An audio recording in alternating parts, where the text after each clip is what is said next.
There was something in that brief transmission of static that had my spidey senses tingling and me saying to a coworker, something's wrong. I instinctively moved to that dispatcher station to help, just as the officer voiced the words that no dispatcher ever wants to hear. Shots fired! Shots fired! Officer down! And in that heart-stopping second, because that's all that you have before all hell breaks loose, your brain is throwing 1,000 things at you. Who is it? Are they okay? I don't know what to do. You have to stay in control. Are they okay? What do I do next? Don't panic. And in that split second, as the adrenaline starts coursing through your veins and your heart rate increases, your hands start to tremble, and you do your best not to let your voice shake because you need to be their anchor in the storm. You get tunnel vision and your reflexes kick in and you do your job. Now that event may have been on the extreme end of the scale, but I live for those heart-racing, adrenaline-pumping moments each shift in my 20-and-a-half-year career as a 911 call taker, dispatcher, and supervisor with my city's police communications center. Now, working in emergency services, it's our job to deal with other people's worst days. Have you ever had to call 911? Well, I'm sure if you did, it's not to celebrate or to say thank you. It's because there was an emergency, life and death emergency taking place. And after those years, other people's worst days can stack up and suddenly become our worst day. For me, any troubling incident or event would be filed in the vault in the back of my mind. And after a trying shift, I would retreat to the safety of my bubble world, where I could shut the blinds and turn off the phone and not have to worry about the craziness that was happening in my city. And when I left my career, that vault was bursting at the seams, and that bubble world had become like a prison that was very difficult for me to leave.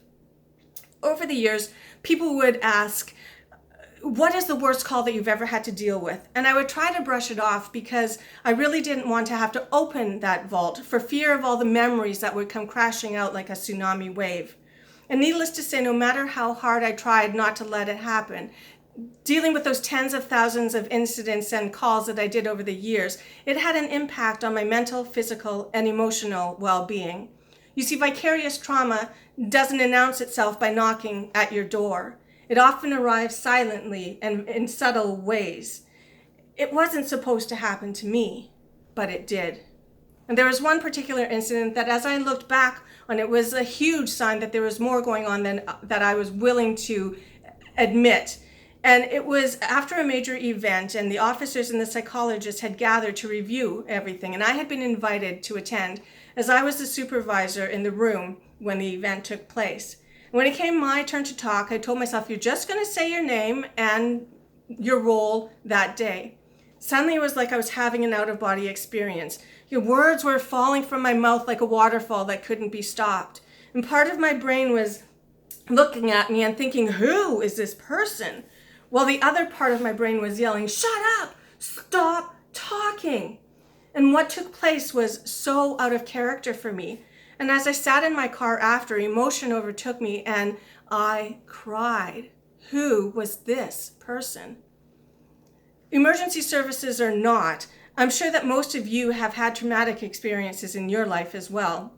So what did I do? Well, as I stood on the edge of that metaphorical cliff, I looked back at the jungle of thorn-covered limbs that represented my job, and I asked myself, did I want to keep going back to a place that felt like it was suffocating me? Or did I want to take a leap and see if the net appeared? Well, I jumped off the edge and I landed on the path that has brought me here. It was only after I left that I realized that I was experiencing the effects of vicarious trauma and compassion fatigue. So now I help bring awareness to these issues and offer guidance and solutions so that people can build a stronger foundation and recognize their triggers and warnings and find what they need to weather the storms that life will throw at them. Sometimes it's hard to see beyond your worst day.